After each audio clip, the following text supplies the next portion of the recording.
கரூரில் வந்து ஒரு பெரிய பிரச்சனை ஆச்சாங்க. 10 ரூபா பாலாஜி அப்படின்னு சொல்லி பாட்டுலாம் பாடினாரு. இப்போ விஜயோடைய ஆட்சி அமைஞ்சிருக்கு. இன்னமும் அந்த 10 ரூபா வாங்கிட்டு இருக்காங்களா? டாஸ்மாக் வாங்கினாங்க. அதே தான் ஃபர்ஸ்ட் எப்படி வாங்குறாங்களோ அதே தான். திருவல்லிக்கேணி சேப்பாக்கத்தில் பாட்டிலுக்கு 10 ரூபாய் என்று கரூர் மிஸ்டர் விஜய் அண்ணன் சொன்னார், குறிப்பிட்டார். இன்னும் வரவில்லை. நாங்கள் போதையில் தான் இருக்கிறோம், போதைக்கு அடிமையாக இருக்கிறோம், அதை கட்டுப்படுத்த முடியாது. 1967 வந்தது இந்த பாட்டில். சூரியன் இன்னும் வெளிச்சத்தில் இருக்கிறது, இரட்டையில் இன்னும் வெளிச்சத்தில் இருக்கிறது, கையும் இருக்கிறது, இந்த பாட்டிலும் இருக்கிறது. ஒரு நல்லதுதான் சொல்கிறேன், இது கெட்டது சொல்லவில்லை. பெண்களுக்கு பாதுகாப்பு கொடுக்க வேண்டும், அது விஜய் சொல்லியிருக்கார். அவர் நன்றாக செய்ய வேண்டும், அவர் அற்புதமாக இருக்க வேண்டும். விஜய் வந்து முதலமைச்சராக இருக்காரு, ஊழல் இல்லாத ஆட்சி கொடுப்பான்னு இருக்காரு. 10 ரூபா வாங்குறத கிண்டலும் பண்ணியிருக்காரு, செந்தில் பாலாஜி 10 ரூபா பாலாஜின்னு சொல்லி. ஆனால் இன்னமும் ஏன் வாங்குறீங்க அப்படின்னு சொல்லி ஒரு சிலர் கேள்வி கேட்டுட்டு இருக்காங்க. டாஸ்மாகில் இன்னமும் வாங்குறாங்க. கேட்டு தான் வந்திருக்கேன். இப்போ கூட நான் கேட்டு தான் வந்தேன். இப்போ விஜய் ஆட்சி வந்துச்சு, இப்போ கூட ஏன் 10 ரூபா வாங்குறீங்க? அது வந்து விஜய் அவர் தான் கொடுத்துருக்காருல்ல, அப்புறமா என்கிட்ட 10 ரூபா வாங்குறீங்க? இன்னும் 10 ரூபா ஏற்றுவோம், இன்னும் 10 ரூபா ஏற்றுவேன். ஆமாம், இன்னும் 10 ரூபா ஏற்றுவோம் அப்படின்றானுங்க. நான் என்ன சொல்கிறது? அதுக்கு எங்கள் விஜய் ஆட்சிங்க இது மக்கள் ஆட்சி. ஸோ நேற்றே வந்து நியூஸஸில் எல்லாத்துலேயுமே வந்து எக்ஸ்ட்ரா 10 ரூபாலாம் வாங்கக்கூடாது, எம்ஆர்பி தாண்டி வாங்கக்கூடாதுன்னு சொல்லிட்டாங்க. ஸோ 2 நாள் தானே ஆகுது. ஸோ அதனால் வந்து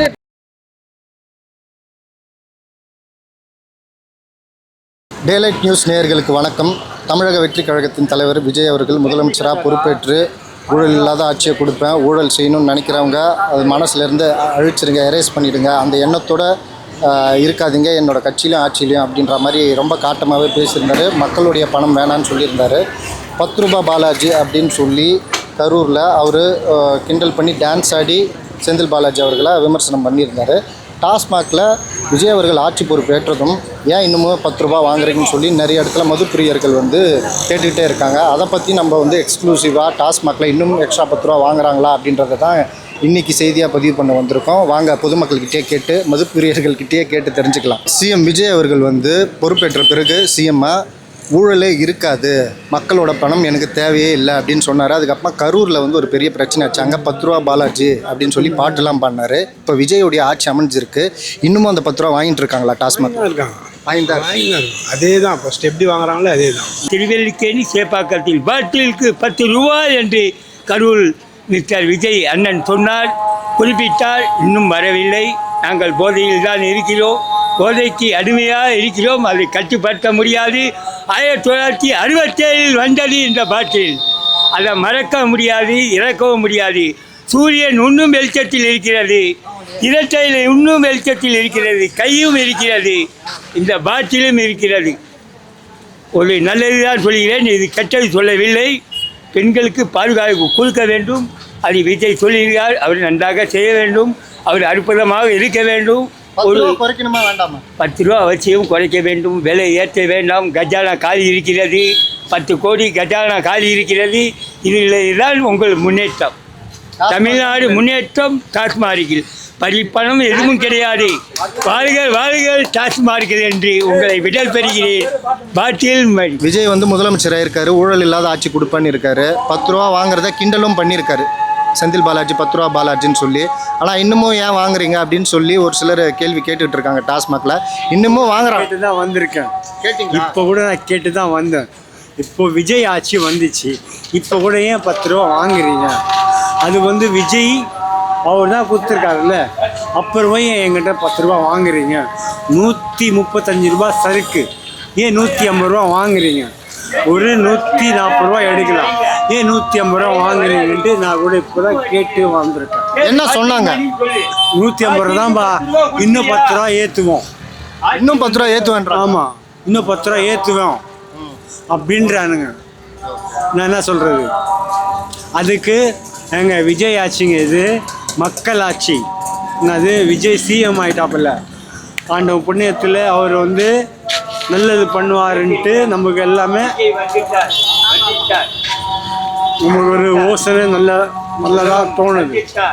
இருந்தாலும் என்னை பொறுத்தவரையில் விஜய் நல்லபடியாக செய்யணுன்ட்டு தான் என்னோடய ஆசை. சரிங்களா? மக்களுக்கு ஒரு நல்லது செய்யணும். இந்த ஊர்பட்ட மக்கள், ஏழைப்பட்ட மக்களுக்கு நல்லது செய்யணும். இந்த ஓன் ஷாப்புக்கு இதுனா ஒரு தீர்வு கொண்டு வரணும். மூடி வச்சுல சார், நோ ப்ராப்ளம். 3 நாளும் பிரச்சனை இல்லை. பிரச்சனை கிடையாது. ஏன் என்ன ஆயிடுச்சு? மூடி வச்சோட பிரச்சனை இல்லை, மூடி வச்சிடலாம் சார், நோ ப்ராப்ளம். புதுசாக பதவியேற்றிருக்கக்கூடிய முதல்வர் விஜய் அவர்கள் வந்து ஊழலற்ற ஆட்சியை கொடுப்பேன், ஊழல் செய்யணுன்ற எண்ணம் இருந்தால் அதை எரேஸ் பண்ணிடுங்கன்னு சொல்லி நேற்று பகிரங்கமாக பேசியிருந்தார். ஆனால் இப்போவும் டாஸ்மாகில் வந்து 10 ரூபா எக்ஸ்ட்ரா வாங்குறாங்கன்னு சொல்லி ஒரு சிலர் வந்து அதை ஒரு குற்றச்சாட்டாக சொல்கிறாங்க. அவங்களோட பார்வை என்ன, இது எப்போ மாறும்? அனைவருக்கும் வணக்கம். இப்போ ஆட்சி அமைச்சு நேற்று தான் பொறுப்பேற்றிருக்காரு. நேற்று பொறுப்பேற்றிருக்கும் போதே சட்ட ஒழுங்கை வந்து மீட்டிங் அரேஞ்ச் பண்ணி கிட்டத்தட்ட வந்து எந்த ஒரு க்ரைமும் நடக்கக்கூடாது அப்படின்னு சொல்லி உளவுத்துறை எல்லாமே அலர்ட் பண்ணியிருக்காரு. ஸோ நேற்றே வந்து நியூஸஸில் எல்லாத்துலேயுமே வந்து எக்ஸ்ட்ரா 10 ரூபாலாம் வாங்கக்கூடாது, எம்ஆர்பி தாண்டி வாங்கக்கூடாதுன்னு சொல்லிட்டாங்க. ஸோ 2 நாள் தானே ஆகுது. ஸோ அதனால் வந்து எல்லாத்தையுமே ஸ்டிக் பண்ணுவாங்க. கண்டிப்பாக அதெல்லாம் பண்ணுவார். அதை சொல்லி தான் வந்திருக்காப்புல. அதனால் கண்டிப்பாக அதெல்லாம் பண்ணுவார் எங்கள் தளபதி. மேற்பேண்டு அதிகாரிகள் எல்லாத்தையும் ஸ்டிக் பண்ணுவாங்க. மேபி எந்த ஏதாச்சும் அவதூறு இருந்துச்சுன்னா நம்ம வந்து கம்ப்ளைண்ட் ரைஸ் பண்ணிங்கன்னா அவங்க ஆக்ஷன் எடுப்பாங்க. அப்போது இது இன்ஸ்ட்ரக்ஷன் வந்துருச்சு, வாங்குற கடைகள் மேலே புகார் கொடுத்தா சூப்பர்வைசர் அந்த லோக்கலில் இருக்க பொலிட்டிக்கல் சப்போர்ட்டில் சில பேர் வாங்குவாங்க. அது எல்லாமே நம்ம ஸ்டிக் பண்ண சொல்லிடுவாங்க, கண்டிப்பாக பண்ண சொல்லிடுவாங்க. ஆல் ஓவர் தமிழ்நாடு நேற்றே இன்ஸ்ட்ரக்ஷன் கொடுத்துட்டாங்க. சில நியூஸ் சேனல்ஸில் 10 ரூபா வாங்குறது இல்லைன்னு கூட சொல்லி போட்டிருக்காங்க. எந்தெந்த இதில் கொடுத்துருக்காங்களோ நம்ம வந்து அது எல்லாமே நம்ம வந்து ஃபுல்லாகவே ஸ்ட்ரிக்டாக ஆக்ஷன் எடுத்துருவாப்புல. சிஎம் விஜய் அவர்கள் வந்து பொறுப்பேற்ற பிறகு சிஎம்மாக ஊழலே இருக்காது, மக்களோட பணம் எனக்கு தேவையே இல்லை அப்படின்னு சொன்னார். அதுக்கப்புறமா கரூரில் வந்து ஒரு பெரிய பிரச்சனை ஆச்சு. அங்கே 10 ரூபா பாலாஜி அப்படின்னு சொல்லி பாட்டுலாம் பண்ணார். இப்போ விஜயோடைய ஆட்சி அமைஞ்சிருக்கு. இன்னமும் அந்த 10 ரூபா வாங்கிட்டு இருக்காங்களா? டாஸ்மாக் இருக்காங்க, வாங்கிட்டு அதே தான். ஃபஸ்ட் எப்படி வாங்குறாங்களோ அதே தான். நீங்கள் கேட்டிங்களா? அங்கே எல்லாம் அப்போதுலேருந்தே கேட்டு தானே சார் இருக்கோம். எவ்வளோ பிரச்சனைலாம் நடந்தது இல்லை, கேட்டுலேருந்து கவர்மெண்ட் வாங்கிட்டு தான் இருக்குது. ஓகே, ஏன் இது மாறலன்னு நினைக்கிறீங்க? இனிமே தானே மாறணும். அவர் வந்துருக்காருல புதுசாக, இனிமேல் அவர் வந்து மாற்றணும். ஆனால் இனிமேல் மாறும்னு நினைக்கிறீங்க? தெரியல, அது அவங்க கையில் தான் இருக்குது. இப்போ இந்த 3 திட்டமே வந்து ஒரு நம்பிக்கை இல்லாத திட்டமாக இருக்குது. கொடுத்த வாக்குறுதி சரியாக நிறைவேற்றல. இது 15 யூனிட்டுக்கு மேலே, ஒரு 15 யூனிட் மேலே கவர்மெண்ட்டை பொறுத்த வரைக்கும் 500 யூனிட்டுக்கு மேலே யாரும் யூஸ் பண்ணல கரண்ட்டு.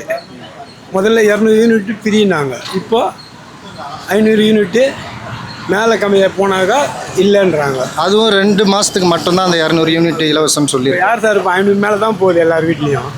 அப்போ அதே ஊழல் அவர் வந்து குற்றச்சாட்டு வச்சு அதே ஊழல் தொடரும் அப்படின்ட்டு தான் நீங்கள் பார்க்குறீங்களா? கண்டிப்பாக அதே தான் வரும், பிரச்சனையே கிடையாது. இப்போ காலையில் நான் குடித்தேன் 140 ரூபா சரக்கு வந்து 150 ரூபாய்க்கு தான் கொடுக்குறாங்க. நான் கேட்டேன் ஒயின் ஷாப்பில் மண்ணடியில். அது கேட்டதுக்கு என்ன சொல்கிறாங்க, யார் சொன்னது உங்களுக்கு அப்படிங்கிற. மண்ணடியில் கிருஷ்ணா ஒயின் ஷாப்பில் அதான் 150 ரூபாய். அது அசல் 140 ரூபா தான். இவங்க 10 ரூபா லாபம் வச்சு இல்லை, அதுதான் இது கடந்த ஆட்சியில் இது இருந்துச்சு. விஜய் நேற்று பதவி பிரமாணம் செய்யும்போது மக்களுடைய பணம் எனக்கு வேணான்னாரு. ஆனால் இன்னமும் அது மாறாமல் இருக்குது. அதை பற்றி நீங்கள் என்ன நினைக்கிறீங்க? மாறவே இல்லை, வந்தோம் மாறலை, மாற்றலை. அப்போ இந்த விஷயத்தில் டாஸ்மாக் விஷயத்தை தாண்டி மற்றதும் இதே மாதிரி தான் இருக்கும்னு நினைக்கிறீங்களா? ஆமாம், உண்மை அதே மாதிரி தான் இருக்கும். டாஸ்மாகே எப்படின்னா, டாஸ்மாகில் 5 ரூபா 10 ரூபா பிச்சை எடுத்து தான் குடிக்கிறாங்க. இப்போ நம்ம கூட்டாளிட்டு 50 ரூபா 100 ரூபா கேட்டு வாங்கி குடிக்கிறோம். ஒரு 10 ரூபா குறைஞ்சா தரமாட்டேங்கிறாங்க. அதே 150 ரூபா தான். குறையணுன்ற கோரிக்கை நீங்கள் அந்த அளவுக்கு வைக்கிறீங்க? குறைக்கணும்.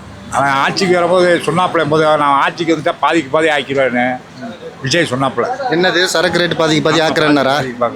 ஓகே, எங்கே சொன்னார்? ஏதாச்சும் நினைவு முடியல. எங்கள் அண்ணன் விஜய் தான், சில் தான். எங்கள் அண்ணன் கூட பிறந்தேன். மாவட்ட செயலாளராக இருக்கிறேன் சிவகங்கை மாவட்டத்தில். பசீர் அவன் பேர். அவன் பூமர் எல்லாம். இவன் வந்து அண்ணன் வந்து மாவட்ட செயலாளர் சிவகங்கை மாவட்டத்தில். அப்போ விஜய் குறைக்கிறேன்னு சொல்லி இன்னமும் அதே மாதிரி தான் வாங்கிட்டு இருக்கேன். ஆமாம், இன்னும் குறைக்கிறேன். அப்போ உங்களுக்கு அதிருப்தி தான்? அதுக்கு இந்த காலையில் கூட ஒரு டிரைவர் சொல்கிறார், ஜோசப்னு. ஏன்னா உங்கள் ஆள் 10 ரூபாய் குறைச்சிட்டாங்களேன்னு. கடையில் போய் 140 ரூபாய் கொடுக்குறேன். என்ன 140 ரூபா, 150 ரூபா பாய் என்ன குறைச்சிட்டாப்புல விஜய் அப்படின்னு. யார் சொன்னது உங்களுக்கு? அதுக்கு வேணால் என்ன செய்யுது? அதை கொடுத்தா நான் அவனுக்கு வேறு வழி குடித்தா அது கொண்டு வரணும், அமலுக்கு கொண்டு வரணும். இப்போ கேளுங்க, வேற ஆள்கிட்ட 150 ரூபா தான். 175 ரூபா, 175 ரூபா சரக்கு 185 ரூபா, 140 ரூபா சரக்கு 150 ரூபா. ஆமாம், 10 ரூபா வந்து பழைய திமுக ஆட்சியில் இருந்த மாதிரி, அதுக்கு முன்னாடி அதிமுக இருந்த மாதிரி அந்த 10 ரூபா வாங்கிட்டு தான் இருக்காங்க. இப்போ அந்த 10 ரூபா வந்து அந்த பாட்டில் மேலே வச்சுருக்காங்க, ஸ்டிக்கர் ஒட்டியிருக்காங்க. அது என்ன சொல்கிறாங்கனாக்கா, நாங்கள் கேட்டதுக்கு அந்த 10 ரூபா வந்து நீங்கள் பாட்டிலை திருப்பி கொடுத்துட்டு அந்த திரும்பவும் அந்த காசை வாங்கிக்கிங்க அப்படின்றாங்க. ஆனால் அதுவும் நடைமுறைக்கு வரல. இந்த ஸ்டிக்கர் மட்டும் ஒட்டி வச்சுருக்காங்க, அதுக்கான காஸ்ட்டை வாங்கிடுறாங்க, ஆனால் திருப்பி வரல. இப்போ அதே நிலை தான் இன்னும் தொடருது. இன்னும் அதே நிலை என்ன தொடருது. இதுக்கப்புறம் ஆட்சி விஜய் சார் வந்த பிறகு என்ன பண்ணுவாருன்னு தான் தெரியும். வந்துட்டாரு, இன்னும் கொஞ்சம் நேரம் கால தாமதம் எல்லாருக்கும் உடனே எல்லாத்தையும் எடுக்க முடியாது, கொஞ்சம் கால தாமதம் எடுக்கும் கண்டிப்பாக. ஆனால் இன்னும் 10 ரூபா வாங்கிட்டு தான் இருக்காங்க. நீங்கள் ஆனால் கேட்டிங்களா இது ஆட்சி மாற்றம் வந்துருச்சு ஏன் வாங்குறீங்கன்னு கேட்டிங்களா? இன்னும் நடைமுறை ஆகலை இல்லையா? இப்போ எடுத்த உடனே 2 நாள் 3 நாள் சட்டத்தை நம்ம அமல்படுத்த முடியாது. இன்னொன்று என்னன்னா, அவர் இப்போ எல்லா மாநிலத்திலையும் போதைப் பொருள் தடுப்பு சட்டம்னு சொல்லிட்டு அமைக்கிறார். எந்த போதைப் பொருள் தடுப்பு சட்டம்? கேள்வி. எந்த போதைப் பொருள் தடுப்பு சட்டமா அவர் முன்வைக்கிறார்? நீங்கள் அதாவது உங்களுக்கு ஒரு குழப்பம் இருக்குது, மதுவா கஞ்சாவா மற்ற இதர போதை பொருட்கள்? கஞ்சா போட்டாலோ இல்லை அதர் போதைப் பொருள்னா அப்போ குடிச்சா மட்டும் போதை ஆகாதா? தெளிவாக இருக்குமா? அப்போ மதுவிலக்கு வேணுன்றீங்க? கண்டிப்பாக மதுவிலக்கு வேணும். மதுவிலக்கு இல்லாத யாருமே நம்ம ஒட்டுமொத்தமாக நம்ம அழிச்சிட முடியாது இல்லையா எல்லாத்தையுமே. அவர் ஃபஸ்ட்டு எடுத்த 3 சிங்கப்பெண் திட்டம் போட்டிருக்காரு, அப்புறம் மது விலக்கை பற்றி போட்டிருக்காரு. எல்லாத்துலேயும் புதுசாக ஒரு செக்ஷன் கொண்டு வரேன்னு சொல்லியிருக்காரு. ஆனால் எதில் போதை வருது? டாஸ்மாக்கையும் கன்சிடர் பண்ணி அதை கம்மி பண்ணுங்கன்றீங்க? டாஸ்மாக்கும் சேர்த்து தான் போதை. ஸோ அதையும் கம்மி பண்ணணும். நீங்கள் கேட்ட கேள்விக்கு அதுதான் உண்மை. இப்போ போதை நீங்களே ஒரு மது பிரியர் தான், நீங்களே டாஸ்மாக் வேணான்றீங்களா? மது பிரியர் கிடையாது, எங்கள் மச்சான் குடிக்க வந்திருக்காரு, அவருக்கோசம் வாங்க வந்திருக்கேன். ஸோ நீங்கள் கேட்டதுனால சொல்கிறேன். ஆனால் உண்மையிலே நல்ல விஷயந்தான். அதாவது அவர் போட்ட கையெழுத்துலாம் நல்ல விஷயந்தான். ஆனால் அது நடைமுறைப்படுத்தும். இதில் நீங்கள் பார்த்தீங்கன்னா எதுவுமே இருக்காது. அது இங்கே பாரு, இதே மாதிரி ஒரு ஸ்டிக்கர் இருந்தால் மட்டும்தான் 10 rupees எக்ஸ்ட்ரா கொடுப்பாங்க, அதர்வைஸ் கிடைக்காது. சரியா? இப்போ உள்ள ஆட்சியில் முதல்வர் இங்கே பாரு, நாளை முதல்வர் ஒருத்தர் வராரு, அவர் வரட்டும், என்ன பண்ணுறான்னு பார்க்கலாம். ஒயின் ஷாப் வேண்டாம். இது எதுக்கு 150 ரூபா கொடுத்து வாங்குறேன், இது 150 ரூபா கொடுத்து வாங்குறேன், ஏன் குடிக்காமல் இருக்க முடியாதா? பிகாஸ் குடிக்கிறவன் எங்கே இருந்தாலும் குடிக்க தான் செய்வான். 10 ரூபா ஸ்டிக்கர் கார்டு நீங்கள் யோசிக்காதுங்க, உன் பொண்டாட்டி என்ன பண்ணுறான்னு அதை வச்சு யோசிக்கணும். ஏன் தெரியும்? பிகாஸ் அவள் கஷ்டப்பட்டது அவளுக்கு பண்ணதை தெரியுமே தவிர மது கடைகளை மூடணுன்றத சொல்கிறீங்க? கண்டிப்பாக இந்த ஆட்சியில் இங்கே பாரு, 6 months வெயிட் பண்ணிக்கலாம், 6 மாதம் வெயிட் பண்ணிக்கலாம். குடிக்கிறவன் எங்கே போயிடலாம் குடிக்கலாம், எங்கே போனாலும் குடிக்கலாமே தவிர குடிக்காமல் இருக்க முடியாது. ஆமாம் இல்லையா? எத்தனை மணிக்கு ஒயின் ஷாப் ஓப்பன் ஆகும்? 12 மணிக்கு ஒயின் ஷாப் ஓப்பன் ஆகும். 12 மணிக்கு தமிழ் குடிமகன்கள் எல்லாருமே இங்கே குடிப்பாங்க, பட்டையாகுவாங்க. இஸ் தட்ஸ் வை இந்த ஆட்சியில் 6 மாதம் வெயிட் பண்ணிக்கோ, யாரும் வரக்கூடாது. இது என்னோட ஒரு opinion, only for the opinion, அவ்வளோதான் தவிர otherwise is nothing Wells, only for the 0. இந்த உலகமே இங்கே பாரு ஒரு 0 தான். இந்த காயினை பார்த்தாலும் 0 தான், உன்னோட லென்ஸோட இதோ பார்த்தாலும் 0 தான், உன்னோட கண்ணை மணி பார்த்தாலும் 0 தான். அது தெரிஞ்சால் மட்டும் தான் வாழ முடியும், அதர்வைஸ் ஒன்றுமே கிடையாது.